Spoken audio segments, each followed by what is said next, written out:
Hi Simmers, in this video I'm going over how to install the parent-child relationships mod. Alright, so let's get going. Just in case you find out later on that you may need an added mod or an added pack to the game, just let me know. I can do an updated version of the video and go from there. You guys always want to be mindful when it comes to old mods because there's a high chance that it may not be updated. That's not my fault, that's not your fault, it's just the mod creator has to take time out of their day to either A, finish updating, or B, just update it in general. Now let's get into it.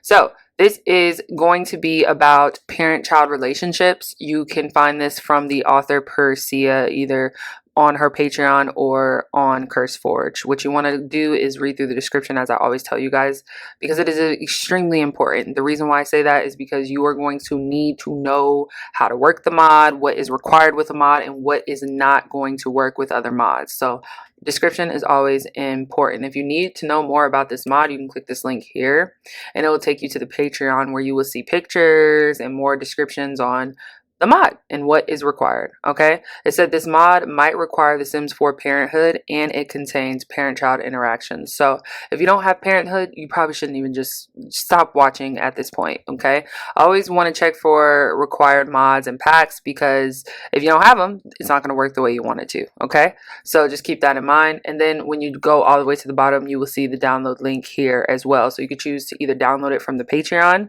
or you can download it from CurseForge. All right, so we're going to go ahead and head over to Files, and Parent-Child Relationships is here. It says that it was updated June 21st. Always get the most updated version of a mod.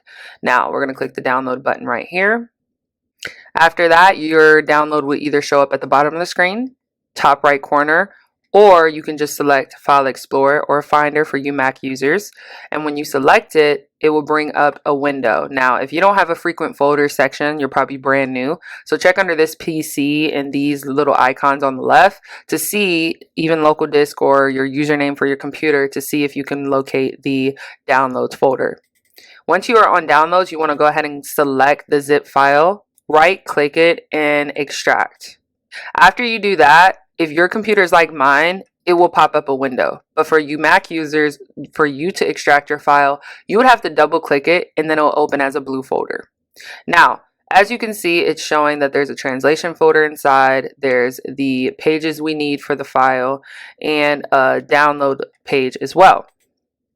So let's double click, make sure we know what's inside. Cool. All right. Get this in a comfortable position, go to the bottom of the screen and right click the folder icon.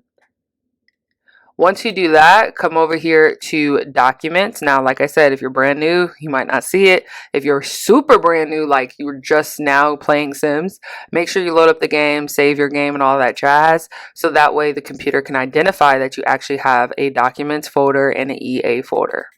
When you double click on Documents, you want to go ahead and select the Electronic Arts folder and then the Sims 4 folder. After you do that, go ahead and double click on the mods folder.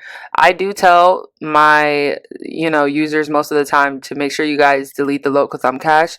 If you don't see it or it's not there, don't go crazy, and it's not something you have to do every time you open the game.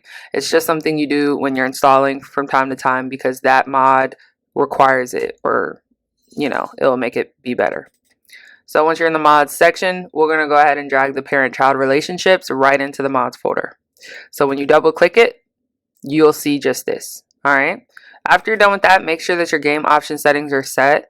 If you do not know what game option settings are, make sure that you go look on YouTube on my channel. You will see that there is a how to enable game option setting video that I have for you guys. Also, make sure you read through descriptions just in case you need like XML injectors and things like that.